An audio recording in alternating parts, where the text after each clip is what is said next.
Esperamos un ratito más a ver si...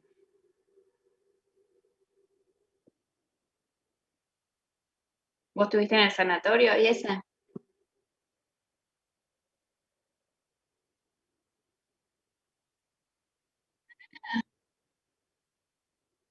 ¿Y había mucho quilombo?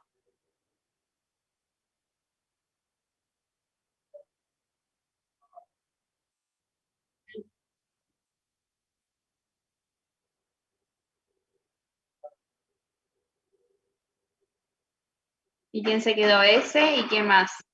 ¿Juanpi?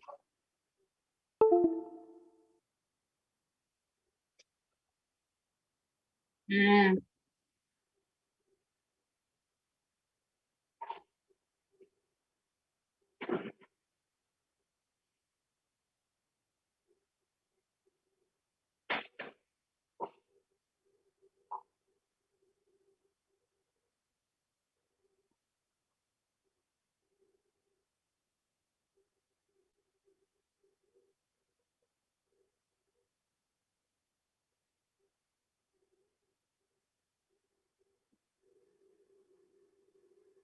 Bueno, aguantamos 5 minutos más y bueno, y será entre nosotros dos.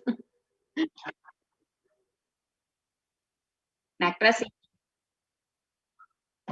Ah, bueno, dale, dale, dale, genial.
Bueno, ahí me dijo que se conecta.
¿Se ve ahí ese?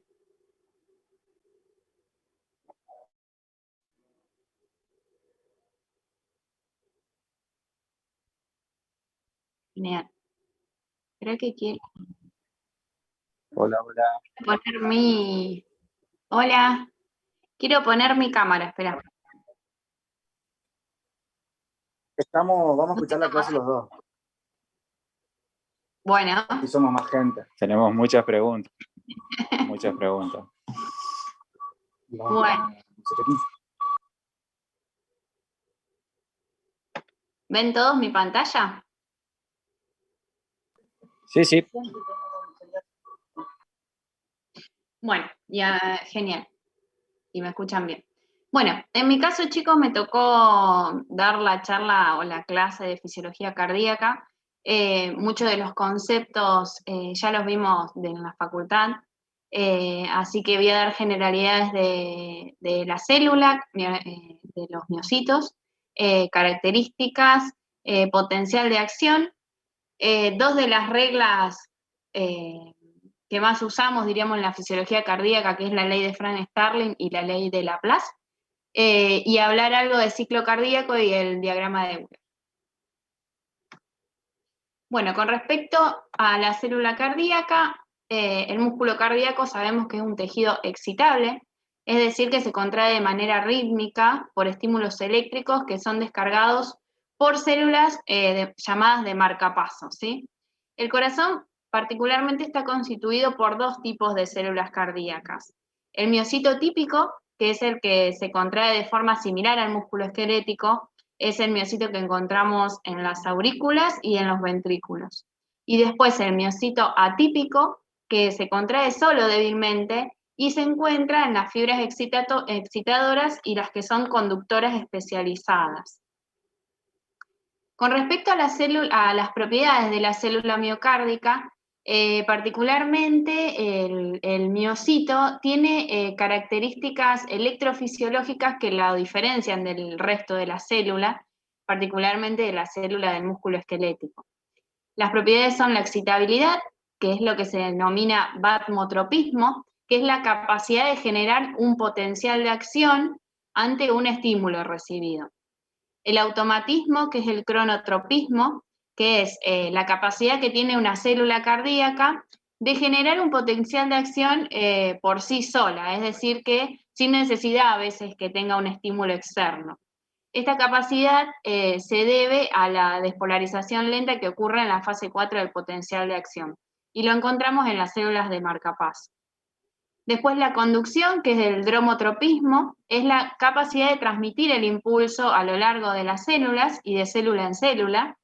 Va a depender del potencial de acción, también depende de la despolarización en fase 0, y es más lenta en el nódulo sinusal y en el nodo AB. ¿Se acuerdan que la conducción cardíaca por las células especializadas se retrasaba, o sea, se desprendía del nódulo sinusal y después se iba retrasando, y el nodo AB era como un parate en el estímulo, ¿no?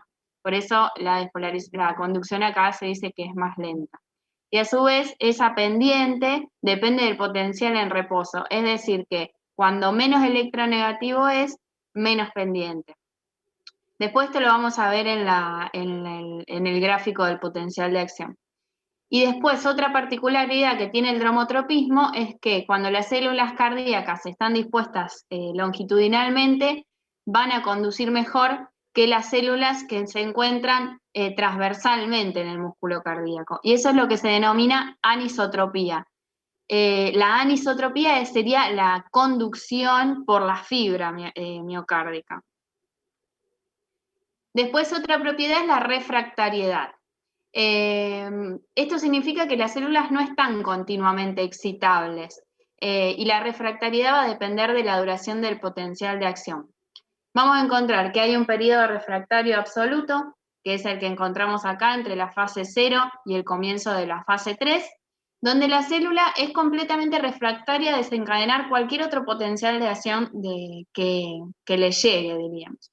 Y después el potencial refractario relativo, que es el que le sigue a la fase final, diríamos, de la repolarización, se inicia al final del periodo refractario absoluto, y acá es posible generar un segundo potencial de acción, pero se va a requerir un mayor estímulo, porque acá la célula, fíjense que ya llegó casi a menos 90 milivolts, así que para generar un nuevo potencial de acción vamos a necesitar un estímulo mayor. Bueno, este es el dibujito que vimos en la secundaria, no, en la facultad del potencial de acción de la célula miocárdica, que consta de distintas fases, ¿no? Arrancamos con una célula que es muy negativa, aproximadamente a menos 90 milivolts, y ahí arranca la fase de despolarización, que es la fase 0. La fase 0 va a comenzar con la membrana celular en reposo, ¿sí? Y comienza cuando se abren los canales de sodio, que son regulados por voltaje en la célula. Empieza a ingresar sodio a la célula cardíaca, el sodio es positivo, así que la célula se empieza a hacer menos negativa y se dispara el potencial de acción. Después llega al pico, que es la repolarización inicial o la fase 1, que si lo vemos en el electrocardiograma corresponde al QRS, donde disminuye la corriente interna de sodio, es decir, que ya deja de entrar sodio a la célula y comienza a salir potasio de la célula, ¿sí? Para comenzar a hacerse de nuevo más negativa. Después viene la parte de meseta, que es la fase 2, donde se produce una corriente interna de calcio por canales de calcio que son lentos, ¿sí? Y se equilibra la difusión con potasio de la célula. Acá es la parte donde, como les dije, que es esta parte lenta, diríamos, es producida por los canales lentos de potasio. ¿Vamos? Después la fase 3, que es, empieza de nuevo una corriente de potasio hacia afuera, que se vuelve mayor porque se abren canales que son sensibles de voltaje, y la entrada de calcio cesa. Y después la parte de la fase de potencial de membrana en reposo, donde se vuelve a estabilizar la célula, ambas cargas dentro y fuera de la célula están equilibradas, y ahora vuelve a estar muy negativa la célula, y hasta que no viene otro impulso no se genera el potencial de acción. Ese sería el potencial de acción de la célula miocárdica, ¿no? Pero difiere el potencial de acción de las células del nodo sinusal y del nodo AB, que son distintas, ¿sí? Tanto el nódulo sinusal como la AB son capaces de generar sus propios potenciales de acción, porque poseen un potencial de reposo de menos 55, lo que significa que es menor al del músculo cardíaco, que era de casi menos 100, menos 90 aproximadamente. Y existen canales de sodio que siempre se encuentran abiertos, entonces permiten todo el tiempo que el voltaje interior de la célula aumente progresivamente hasta que llega a los menos 40 grados, donde llega al umbral y se inicia la despolarización de la célula. En contraste con el músculo cardíaco, no existen ciertos fenómenos del potencial de acción. Fíjense que el diagrama, diríamos, es distinto, porque solo va a haber una fase 0, una fase 3 y una fase 4, que van a corresponder a la despolarización, a la repolarización y a la hiperpolarización. No va a tener, por ejemplo, fase de meseta, como tenía el otro, porque no tiene canales lentos de calcio.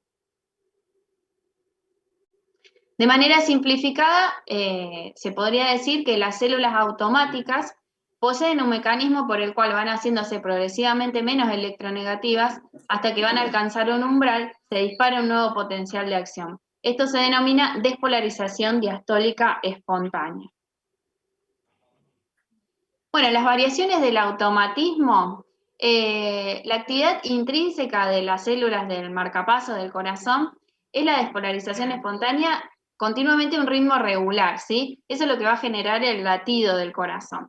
Y las variaciones van a estar reguladas por el sistema nervioso autónomo, sobre todo actúan a nivel del nodo neurosinusal. En condiciones de reposo va a dominar el sistema parasimpático a través del nervio vago, o sea, generando lo que se denomina el tono vagal. El ritmo del nódulo sinusal se va a reducir manteniéndose aproximadamente a 70 latidos por minuto. Esto se denomina cronotropía negativa. En cambio, cuando el sistema nervioso aumenta el ritmo cardíaco, disminuye el tono vagal y aumenta la acción del sistema parasimpático en el nódulo sinusal, y esto se denomina cronotropía positiva. Bueno, después existe otra cosa importante también a tener en cuenta con respecto a la fisiología del músculo cardíaco, que es el acoplamiento excitación-contracción. Esto es algo muy sencillo, como lo voy a explicar, pero es el mecanismo por el cual el potencial de acción hace que las células del músculo cardíaco contraigan las miofibrillas, ¿sí? El músculo, como sabemos, se divide en fascículos, y estos en fibras que van a estar rodeadas de membranas plasmáticas con miofibrillas que van a contener filamentos contráctiles. Esta es la actina y la miosina. Los filamentos gruesos son las miosinas y los filamentos finitos son las actinas. Y el sarcómero va a ser la unidad contráctil del músculo. Se produce un acortamiento celular cuando ambas proteínas, tanto la actina como la miosina, interactúan entre sí y se deslizan una sobre la otra. Esta interacción, o sea, se va a evitar, es decir, que no van a estar continuamente contraídas por proteínas reguladoras que son la troponina y la tropomiosina. Entonces, el deslizamiento de la actina sobre la miosina va a determinar una tensión que se va a transmitir a los elementos elásticos del sarcómero, que va a transformarse en acortamiento de la fibra. Por lo tanto, el acortamiento del sarcómero se traduce en acortamiento de la fibra muscular. Bueno, eso es una generalidad de lo que es el músculo cardíaco y las células, algunas propiedades de las células cardíacas. Después en fisiología podemos hablar también de determinantes de la función miocárdica, ¿sí? Acá tenemos a la precarga, a la contractilidad y a la poscarga, que van a determinar el volumen de eyección y el volumen minuto cardíaco, también influenciado por la frecuencia cardíaca. La precarga es lo que vamos a denominar la tensión ventricular que se encuentra presente antes de que comience la contracción, ¿sí? Al final de la diástole. La precarga va a reflejar la presión venosa que se encuentra en la aurícula izquierda, que se va a transmitir al ventrículo izquierdo en la diástole. Esto es lo que se denomina presión telediastólica. Cuando aumenta la precarga, el ventrículo izquierdo se va a distender aún más durante la diástole y el volumen sistólico va a aumentar.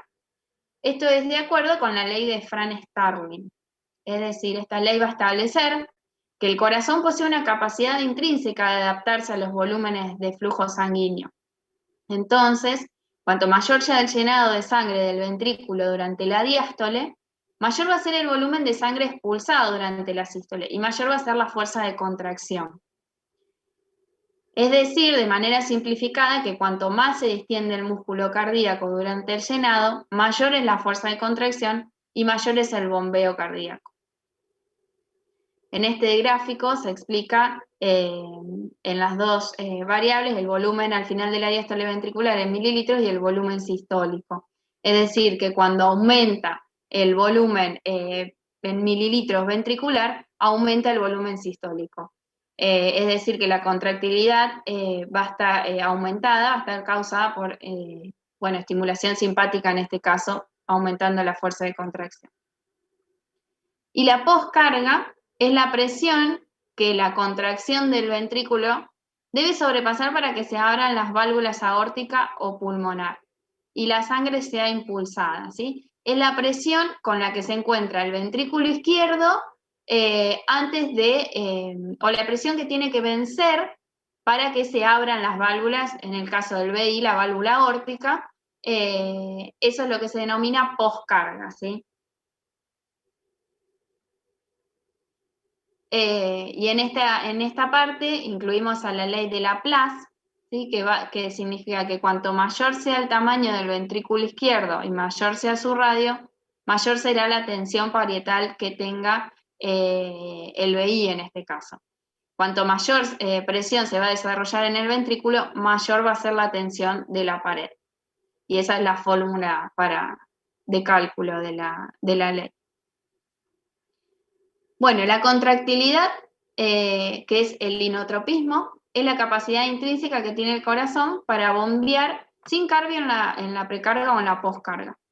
Se relaciona con la velocidad de acortamiento del músculo y depende del calcio intracelular y puede modificarse por influencias nerviosas, humorales o también farmacológicas. Y como dije antes, en condiciones normales la actividad del sistema nervioso simpático es el que tiene el efecto más importante sobre la contractilidad cardíaca. Bueno, ahora voy a hablar un poco sobre el ciclo cardíaco. Es un tema, no es complejo, pero es lo que nos ayuda a entender lo que ocurre, diríamos, en cada latido del corazón, qué fenómenos eléctricos, qué fenómenos mecánicos, sonoros y de presión, y cómo se relacionan, diríamos, con el flujo de sangre a través de las cavidades del corazón, cómo se relaciona también la contracción y relajación de las aurículas y los ventrículos, y a su vez como todo esto está relacionado con los ruidos cardíacos, es decir, con el cierre y la apertura de las válvulas.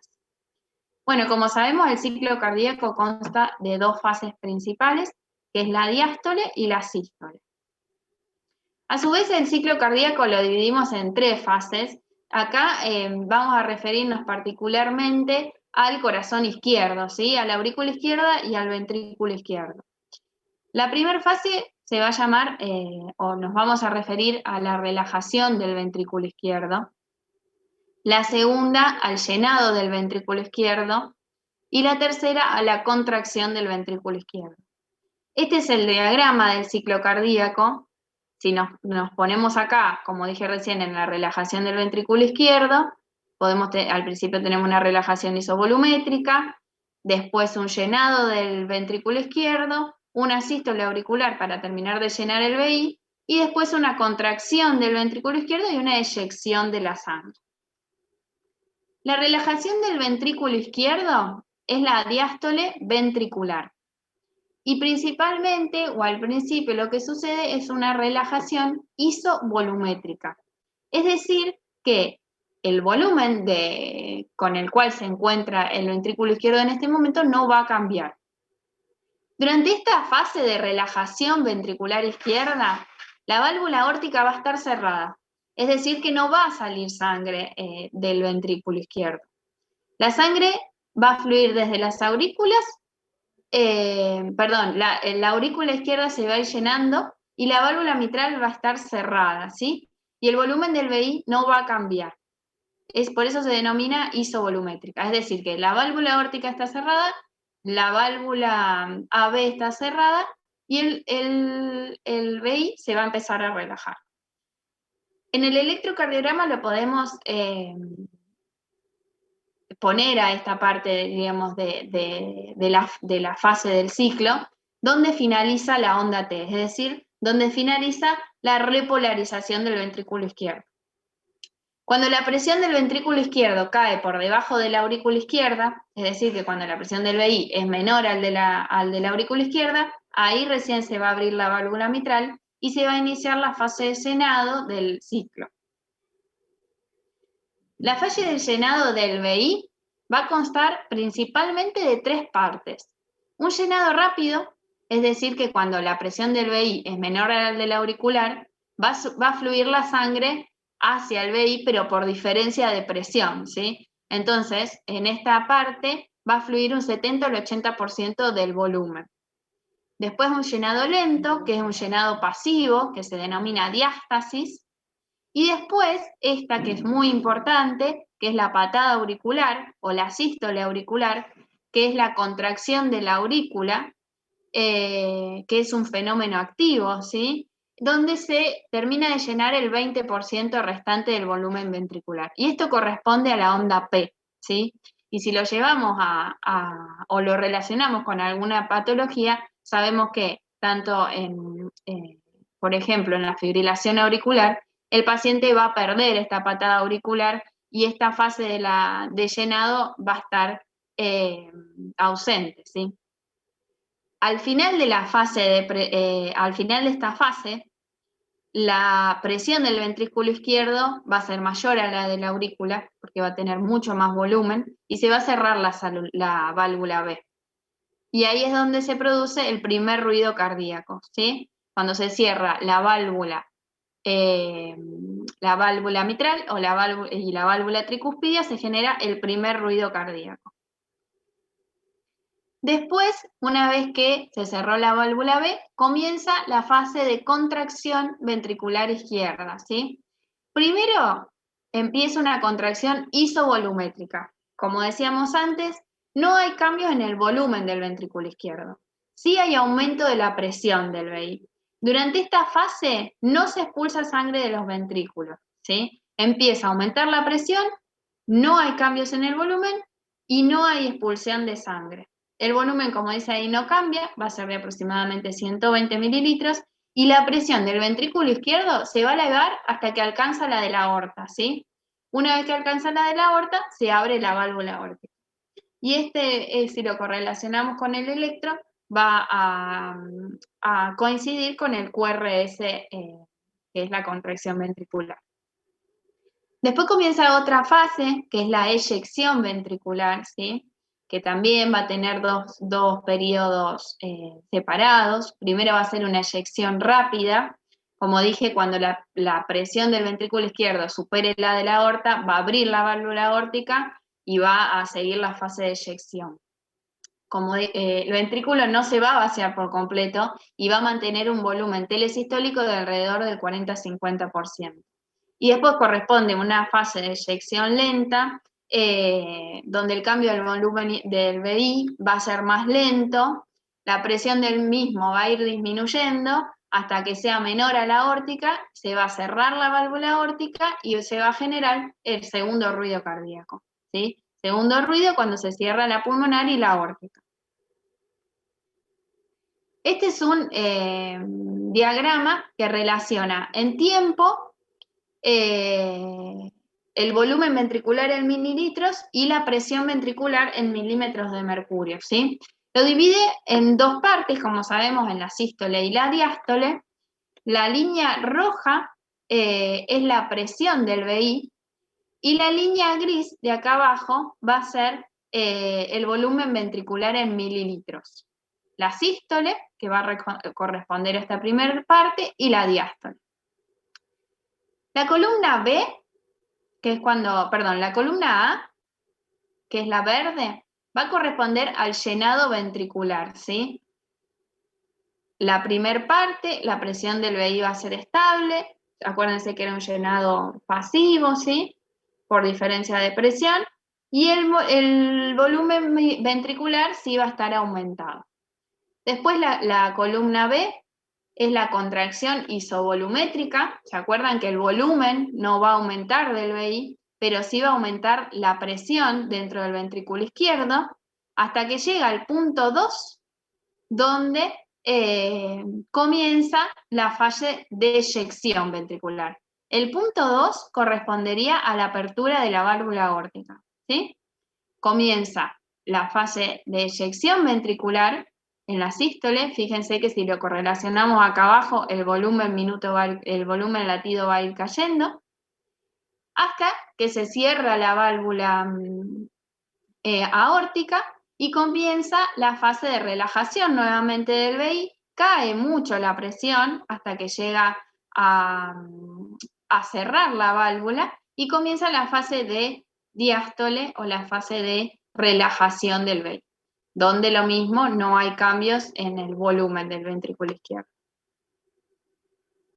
Y este finalmente es el diagrama de Weger, es el que les comentaba hoy.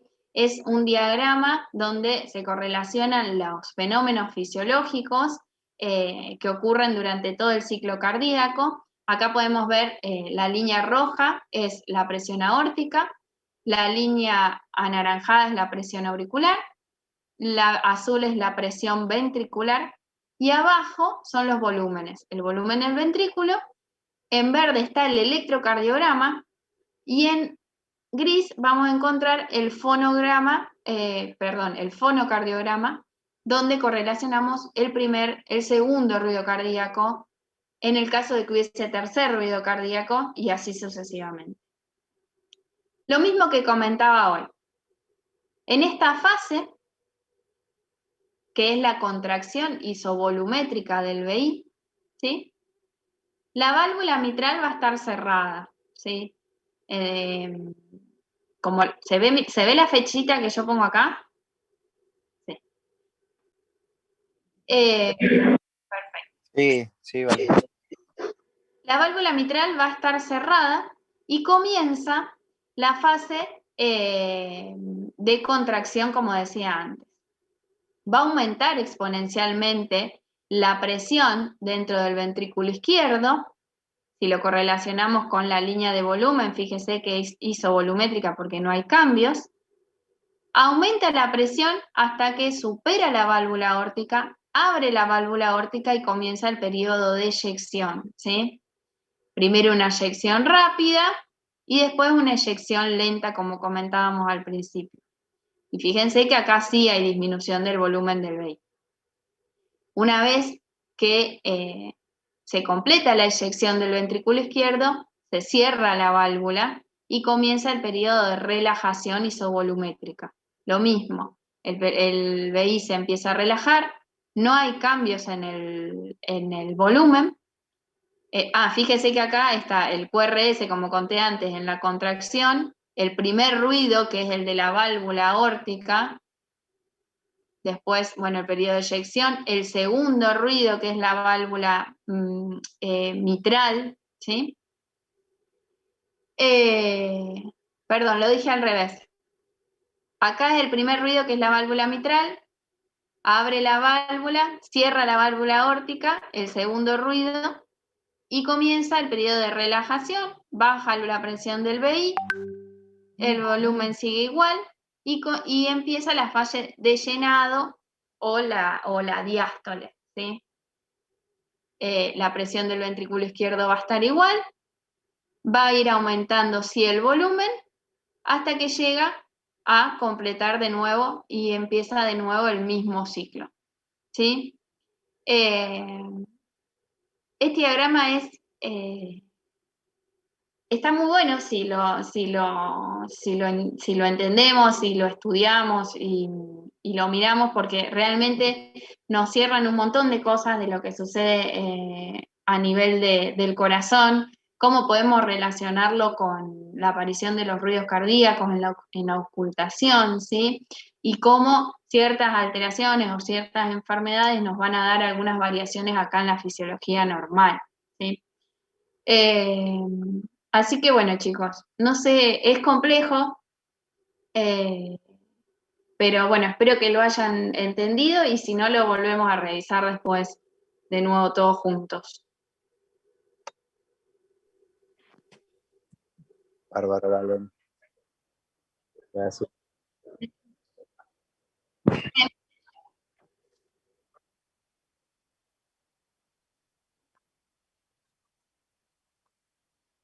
Espera que no la encuentro. Sí, lo que pasa es que vos en realidad en la PVC vas a medir la presión a nivel en la vena cava, sí, va a ser el de la aurícula izquierda. Lo que pasa es que esto es todo perdón, de la aurícula derecha. Esto es todo a nivel izquierdo. Sí. Vos decís por la similitud de la onda. Claro, no. Esto es a nivel izquierdo. Y es más, todo lo que yo comenté recién, más allá de que a nivel derecho es similar, está todo desarrollado a nivel de corazón izquierdo, ¿no? Porque fíjate que acá habla de la eyección cardíaca, ¿sí? A nivel de la válvula aórtica. No, en ningún lado hablamos del BD, por ejemplo.